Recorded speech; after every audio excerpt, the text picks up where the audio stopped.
రాబోయే దినములలో జీవించిన ప్రజలందరికీ దేవుడు తీర్పు తీర్చే రోజు రాబోతుంది. దానిని తీర్పు దినం అంటారు.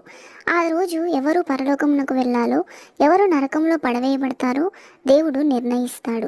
తీర్పు రోజున యేసుప్రభు వారు భూలోకానికి తిరిగి వస్తారు. ఇది నిశ్శబ్దంతో జరగదు. చాలా శక్తివంతంగా మరియు మహిమాన్వితమైనదిగా ఉంటుంది.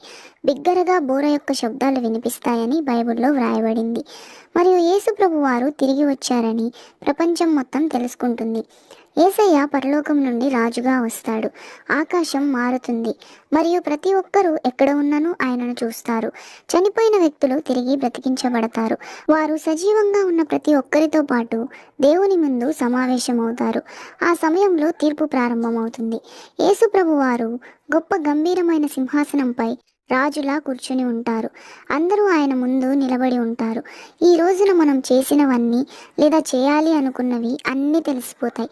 ఏమీ దాచబడదు. జీవితపు పుస్తకంతో సహా జీవగ్రంథం కూడా తెరవబడుతుంది అని బైబిల్ చెబుతుంది. ఈ జీవగ్రంథంలో యేసుప్రభువును అంగీకరించడానికి ఎంచుకున్న ప్రతి ఒక్కరి పేర్లను రాసి ఉంటారు.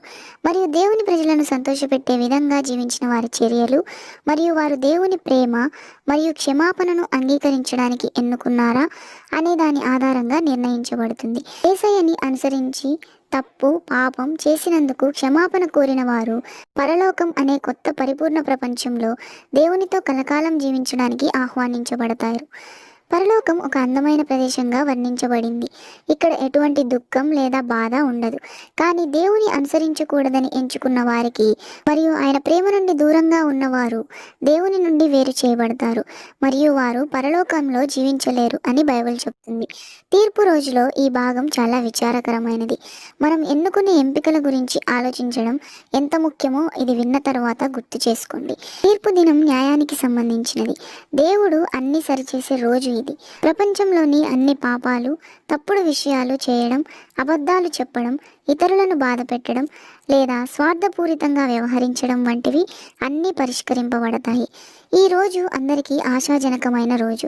ఎందుకంటే ఇది దేవుని ప్రేమ, మంచితనం చివరకు ప్రపంచంలో ప్రతి మంచి చెడులను సరైనదిగా చేసే రోజు. కానీ మంచి చేసిన వారు మాత్రమే దేవునితో పరలోకంలో ఉంటారు. పాపంలో చెడుగా బ్రతికిన వారు నిత్యం మండుచున్న అగ్నిగుండమైన నరకంలో పడవేయబడతారు. ఈ తీర్పు దినం అనే కథ మన చర్యలు, మన ఎంపికలు ముఖ్యమైనవి అని బోధిస్తుంది.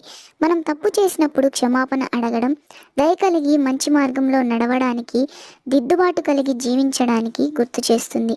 మరియు ఇతరుల గురించి శ్రద్ధ వహించడానికి, ప్రతిదీ శాంతియుతంగా మరియు ప్రేమతో నిండిన కొత్త ప్రపంచాన్ని సృష్టిస్తానని దేవుడు చేసిన వాగ్దానానికి కూడా సంబంధించిన కథ ఇది.